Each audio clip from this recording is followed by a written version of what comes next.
Is Kraven as bad as the internet is saying? No, it's not. The story follows Kraven as he returns home after his mission at a Russian prison. He runs into some people hunting his water buffalo and he stops most of them. He then tracks down the main guy to his boss's office and takes them out while finding a notebook with a bunch of bad people in it. So Kraven decides to hunt these people down. Well, it turns out one of the people on this list is called the Rhino. Alexei finds out that the mysterious hunter that's after him is actually Kraven. So Alexei, aka the Rhino, hires a hunter called the Foreigner to find Kraven to bring to him, turning this into pretty much Hunter vs. Hunter, and that's pretty much the story. The beginning prison scene was actually pretty cool. After that, we get a flashback 16 years ago to see how Kraven exactly got his powers. I will say this part does take a while to get through, and while I was enjoying it, I did want them to go back to modern times. When they finally do return to present day, this is when the main story starts. We also get introduced to Kraven's brother Dimitri, who you may also know as Chameleon. Kraven is not exactly like his comic book counterpart. While he does have everything that Kraven has in the comics, such as super strength, speed, and agility,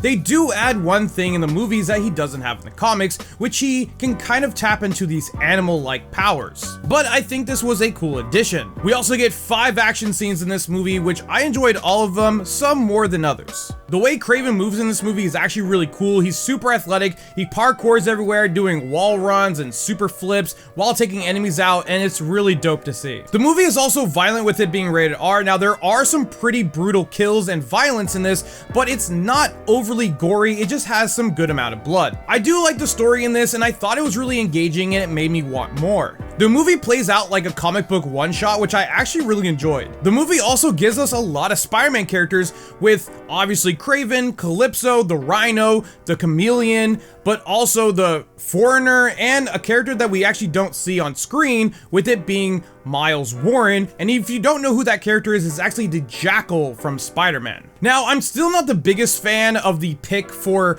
Aaron Taylor Johnson to play Kraven. I would have went with a different actor, but I do think he does a good job in this movie. The Rhino was actually really cool to see, especially because he's not a mech this time around, but he transforms into the Rhino, and he's super strong in this, but the only complaint is I wish he was a little bit bigger. We also get a glimpse of Chameleon at the very end, especially because they've been hinting at him throughout the whole movie with him doing different voices and such, but we finally do get to see his mask at the very end. The only thing I didn't like is we only get Kraven's classic costume at literally the very end of the movie. And I mean, he puts it on for a second and sits down and that's it.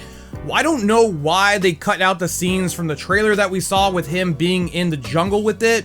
I don't know what happened to that, but it is not in the movie. There was also no end credit scenes in this movie, which was really weird, especially for a Marvel Sony movie. This movie was really enjoyable, even though there are some slow parts in the movie. It does pick back up and it gets really entertaining. I am excited to see what they do with this universe since they set up a lot of other stuff, so hopefully the Sony universe can mix in with the MCU universe since they're doing the whole multiversal thing. I also think a lot of critics don't know what they're talking about and just want to hate anything that Sony puts out from the Spider-Man universe that doesn't have Spider-Man in it. But this is why I give Kraven the Hunter an 8 out of 10. If you guys like this review, hit that like button. If you guys want to see more, hit that follow button. And as always, thanks for watching.